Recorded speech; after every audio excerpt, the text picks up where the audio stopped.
Hey guys, welcome back to the Mindcrack server. The the bedrock fog is being really crazy. It's become much more twitchy ever since I started building the lens because there is a lot less spaces that are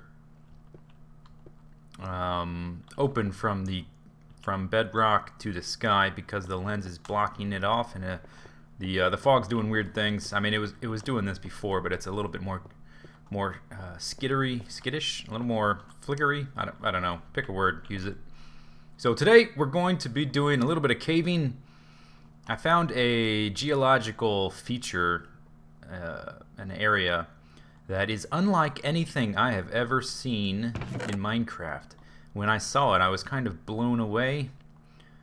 Let's see, let's take some sticks in case I run out of torches. But I think that's everything I want. I have my nice sword, my Fortune 3 pick of unbreaking efficienciness.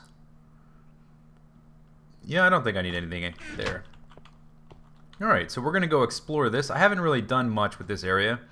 I added stairs here just as a model for what it'll look like later. Eventually, I'm going to update this area in the same design. You can't see the lens now, but the lens is up there.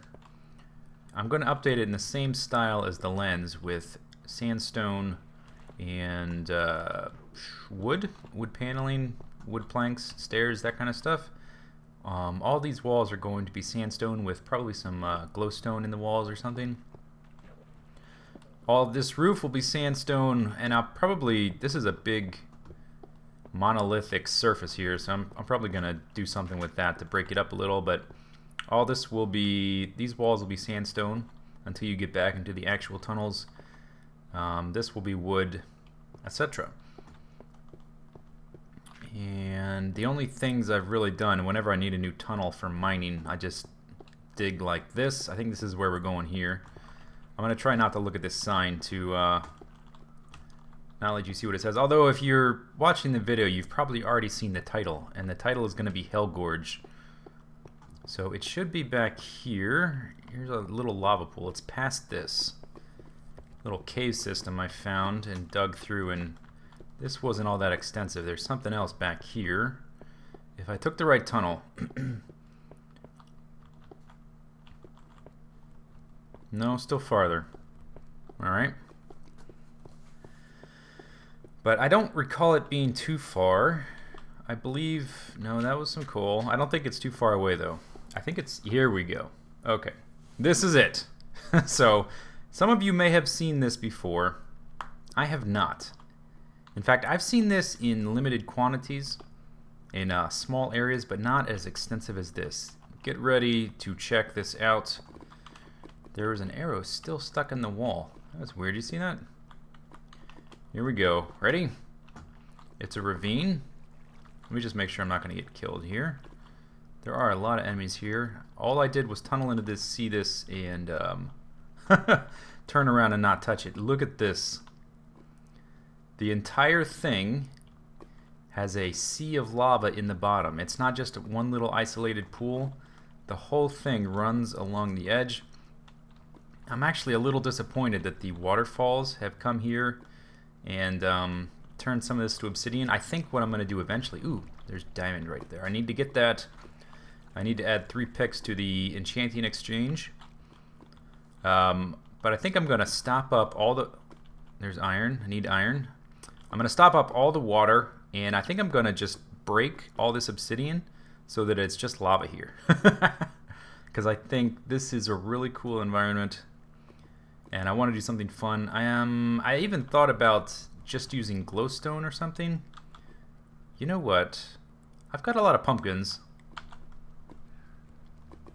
I'm going to go grab some pumpkins. I don't want to disturb this. I want to maintain the pristineness of this as much as possible.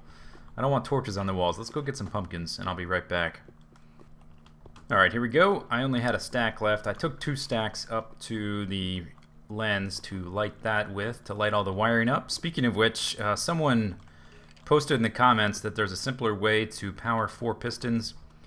If you put a block on the bottom And let's see, let's put one right here. If you put a block on the bottom, and then my redstone torch on top of that, block on top of that, redstone wire on top of that, it'll power all four. I forgot that the redstone torch is going to power the block beneath the torch too, so that simplified my wiring a lot. I actually managed to recover half a stack of repeaters and only ended up using 4 redstone torches to replace all those. So it made the wiring so much more efficient. I'm really glad that I realized that. Whoever posted that comment, thank you very much. It was very helpful. I'm not exactly a redstone guru. I use it when I have a project in mind that's going to require it, when I need to figure out how to do something. But I am learning. I'm getting better at it, that's for sure. And stuff like that is very helpful. And next time we work on the lens, I will... Oh, no. Oh, God. Fuck. Damn it. Was that already like that? I wonder... I bet it was. More... that's okay. I'm just going to break all of... I'm going to break all the obsidian. So anyway, while I'm walking around here caving, looking at this cool environment and returning it to its pristine lava aspect or whatever, let's talk a little bit about map design, map making. I've made a few maps in the past. If you're not familiar with them, I'm pretty sure I put a link in the description to all my videos to my map thread on the Mindcrack forums. And basically I think I've made, what, 4 maps? 4 full maps? First one I made was called Globule. It's a casual survival type map without any objectives. It's just a big floating sphere. It's kind of like Survival Island, but it's just a big floating sphere without any objectives, just for if you want something else to play on. And then I made a sequel to that called Globule 2, which is similar, but it's there's a bunch of globules and they're all separated, and each one is sort of a different biome type. Like there's a desert one, there's a jungle one, etc. So I made that, and then I made Kill the Runner, which is a competitive PvP game type where you try to kill someone running through a gauntlet. And then I made that Texture Pack Tester map. And I think I'm not gonna harvest any materials until I get all this lit up, because there was a ton of creepers in here previously.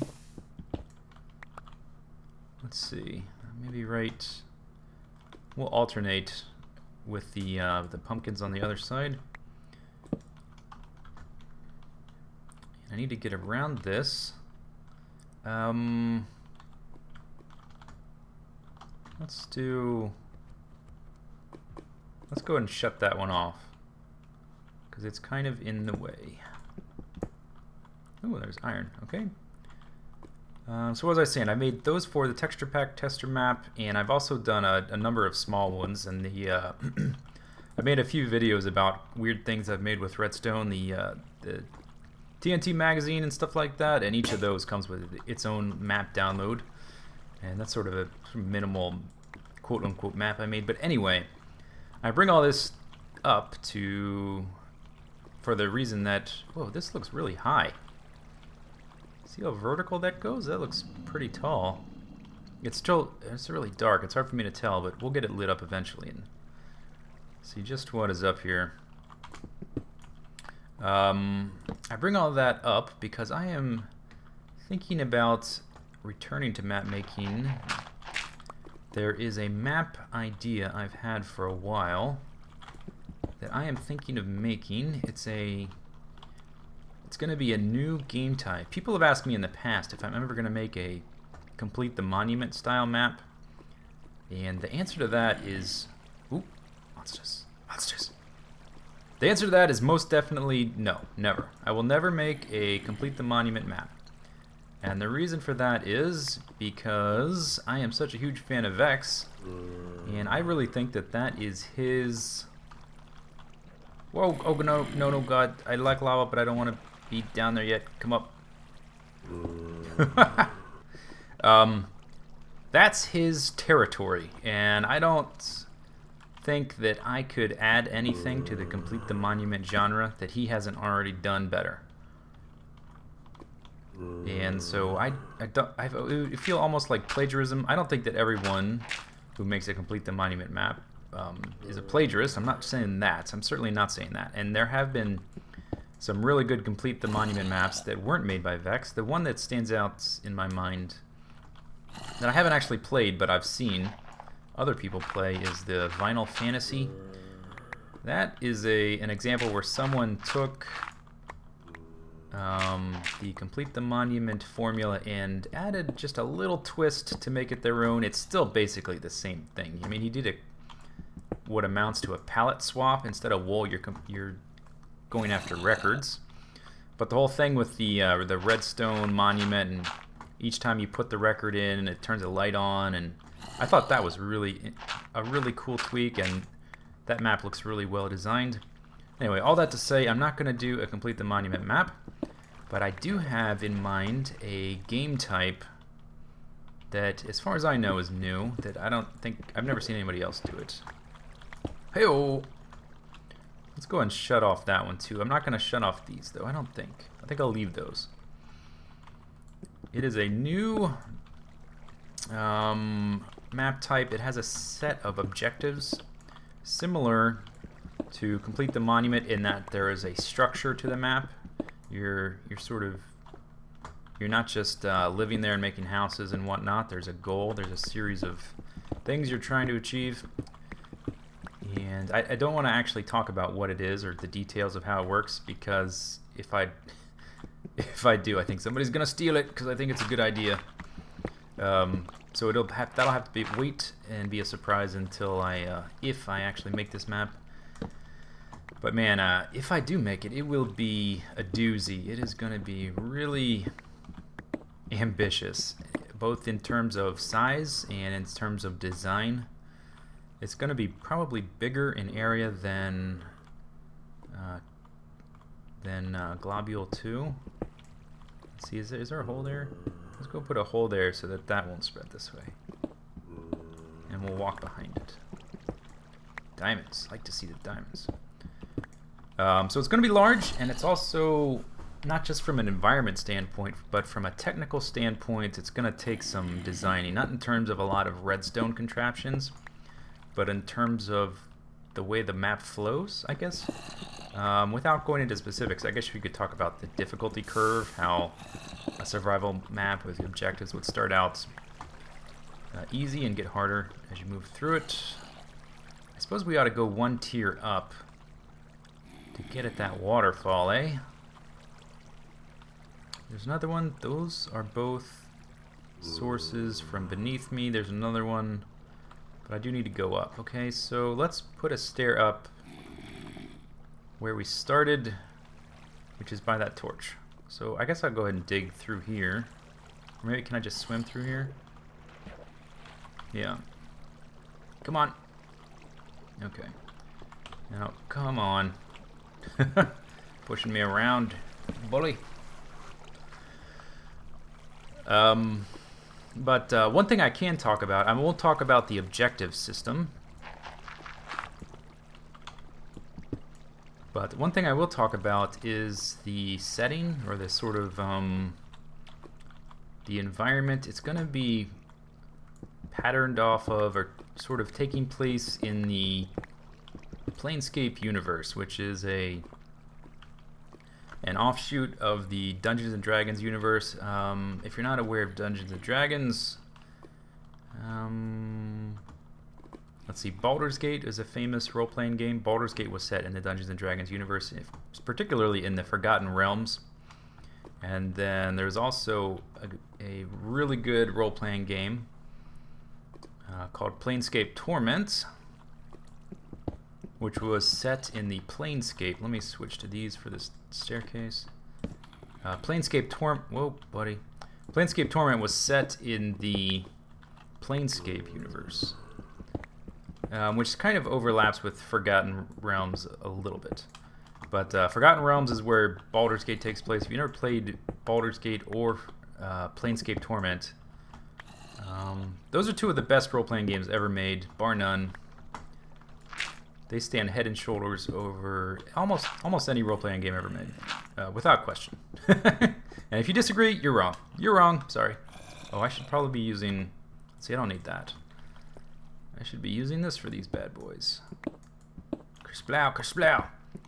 So anyway, the... oh, God. Yeah, okay, let's close that. The Planescape universe sort of goes like this. So... in the Planescape universe, there's a series of different worlds or realms that all sort of overlap. The most simple ones, I guess you could say, would be the elemental planes of air, earth, fire, and water. And on each plane is sort of the embodiment of that element in its primal form. So the plane of fire has nothing but fire and lava and, you know, fire elementals and craziness like that, and water and earth and air are all similar, and then I wonder how, I may have to go this way. Oh, check this out. Damn, yeah. Looks like there's a cave there, and we went up 3 blocks too high. And they all revolve around the prime material plane, which is where Earth is. And then there's also a series of sort of heaven planes, quote unquote. The 9 hells are part of it, and those are basically Dante's Inferno in D&D terms. They're the 9 levels of hell filled with devils and sort of pseudo-Christian monsters and stuff. Let's see, I need to get behind that, so let's dig this out and just go behind it. There's the 9 hells, there's the Abyss, which has demons, which are a little bit different from devils. There's Charon, there's basically, without boring you with semantics, there's a ton of different realms. And they all sort of border and they all connect. And at the center is this city called Sigil, which is like the capital city for the Planescape universe. Okay, let's get rid of you. Let's get rid of you.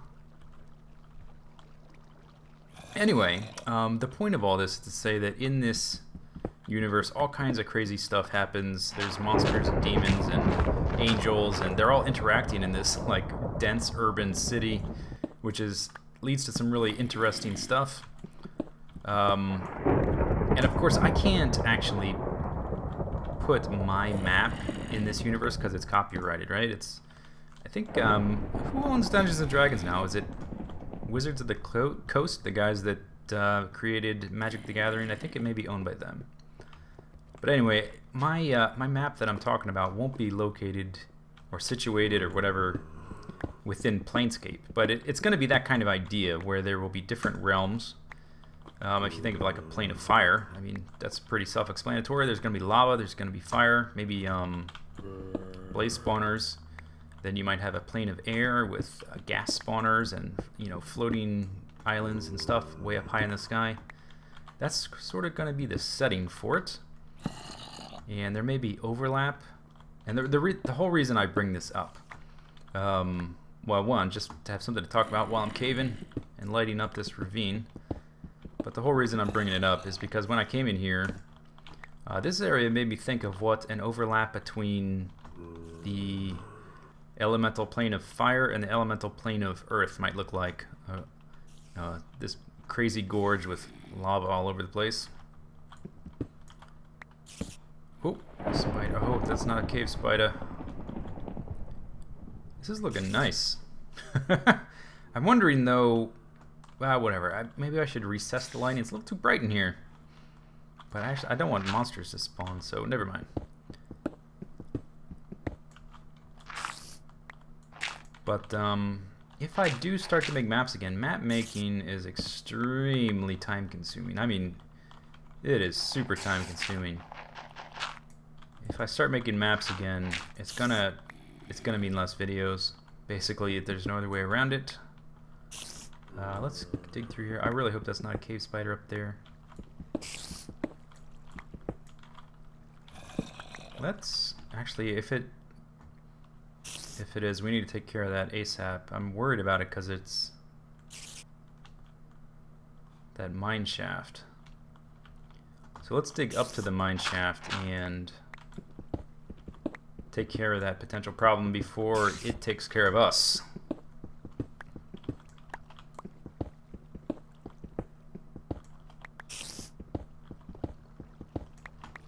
So another thing I'm thinking of is that if I do end up doing, start making another map, I may start doing tiny little update videos. It's difficult because you don't want to spoil anything in the map. I want things that I create to be a surprise when the map eventually comes out. That's a normal spider. Alright. All is right with the world. I don't want to spoil the map. I want the vast majority of it to be a surprise, but in order to sort of, you know, keep my viewers a little bit more in touch with what I'm doing, if I start making a map again, I may do little update videos, kind of like what Vex is doing, where he'll periodically show you a concept without actually showing part of the map. I may do something like that. But it's been, I've sat down and I have this, like a design document with, that's multiple pages long. I think it's 5 pages long, and it has a big isometric, whoa, creeper. It has a big, oh, you can jump up. Yeah, I should have put a roof there, whatever. It has a big isometric drawing of the overall layout of the map, and with like different areas and, you know, different themes all laid out in a very specific manner, and where certain treasures are, you know, where the objectives are, that kind of thing. There's the spider. Okay, let's see, torches on the left to get out of here. How did I come in here? Was it right here? This is torches on the right. If you're unfamiliar with my mine navigation system, or my caving navigation system, I didn't come up with it. Nimrod from Life on Pagoda, my other multiplayer series, does this thing where he puts torches on the right when he's going into a cave, and then he puts torches on the left, or he looks for torches on the left when he wants to leave, like this. So right now we're leaving because they're on the left. He actually told me that he has a more complicated system. Ooh, a box. Hey, buddy. He's got a more complicated system. He can definitely get through that space, right? Can't you? Because this is only takes up part of the block. Can you not get through there? I guess you can't, huh? Because this must take up a little bit more than half the block. Interesting. He's got a system of exploration, because basically all he does is cave and dig mine shafts and stuff. That's all he likes to do in the game, which is fine for me because it gives me lots of materials to build with. Anyway, he says he's got an advanced system specifically for mine shafts, where you got all these parallel tunnels that double back on each other all the time. He says I'm ready for it, but he hasn't taught it to me yet, so I need to get him to show me what's what. I suppose I can go ahead and start harvesting some of this stuff. This area isn't all that dangerous. It's just a stupid mine shaft. I mean, if I see a cave spider, I'll just have to wall off a tunnel. So let's run through here real quick and start taking all the crap off the wall. I want to get up to that level. Is it right above us? No. Where were you? Over here? Right there. Alright. So this is the main offshoot, so let's go up here. Right here. Break some planks.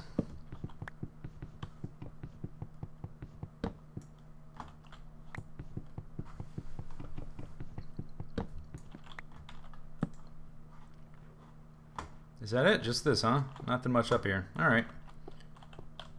So anyway, thinking of getting back to map design.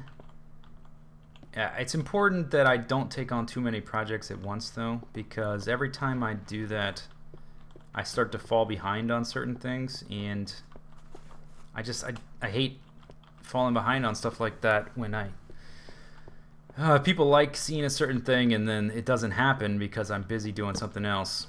Like I think the building on Pagoda thing was a fun idea, but I've got a full building series on Diamond, on Mindcrack, and I've got a bunch of other stuff going on. I still want to get back to the building on Pagoda thing, but it's kind of hard for my mind to how do I describe it? It's hard for me to keep up with building two separate projects. Oh no. I need that iron. I'm real low on iron. Please, spider, don't jump down here and knock me into this ravine. I am real low on iron. Let's see, which side of the torch is on? This is coming in, so we put it there. I'm real low on iron from all the tools I'm using. I really need that. I need diamonds so I can make some more picks and enchant some more stuff. Next time I do some enchanting, I actually want to go check out Ethos double blaze spawner. Here's another. Is this how we came in? This is above where we came in.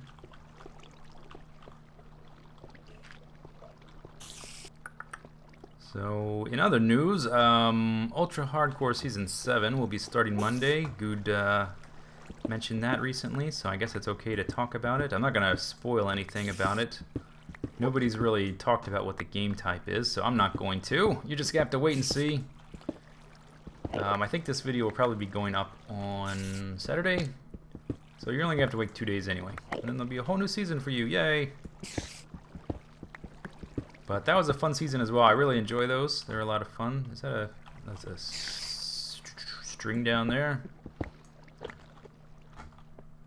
And it's not the typical. The one thing I can say, I'll just confirm what Good said, is that it's a different format from the single-player Highland style.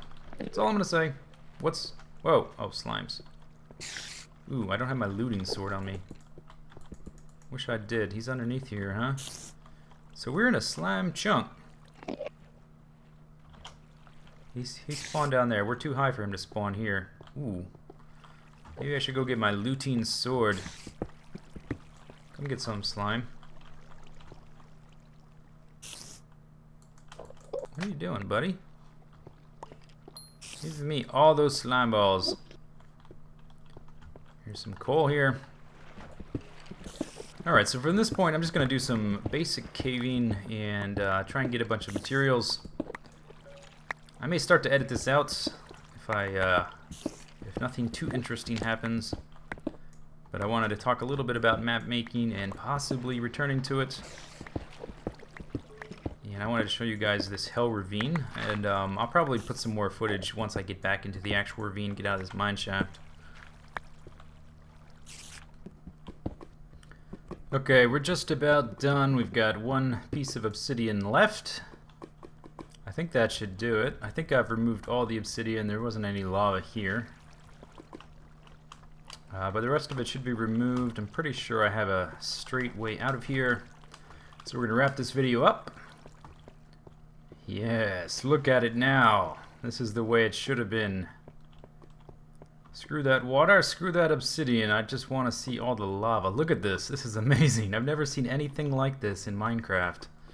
A sea of lava at the bottom of a ravine. I've seen isolated pockets, little pools here and there in ravines, but never this extensive. This is really cool. I don't really have any plans to build anything here. Maybe in the distant future. Looks like there's another ravine right up there. Now that it's brighter. But I did get a pretty good amount of supplies. I've got more coal than I know what to do with. So let's head out. Say goodbye to our Hellgorge. So that wraps it up for this video.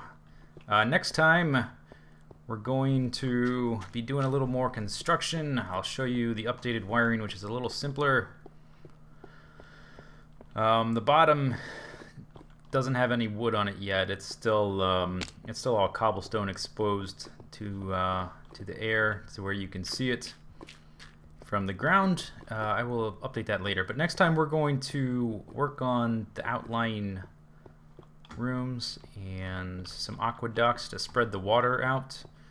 for the farms. And I'll show you right now. This is everything I picked up today. So this is today's harvest. All this stuff right here. 2 stacks of iron, 2 stacks and a quarter of iron, 10 gold, 4 gold bars in the mine shaft, full stack of rail nearly, tons of coal, and more importantly 25 diamonds. So I can make those picks next time I go enchanting, which will be the video after next. After the next video, the next building video, the next exploration video, we're gonna go see the dual blaze spawners. So I'm gonna take all this stuff back up to the house, and I'll be able to enchant the picks. I owe the enchanting exchange. Take the gravel up and the dirt, I guess. Well, let's leave the dirt here.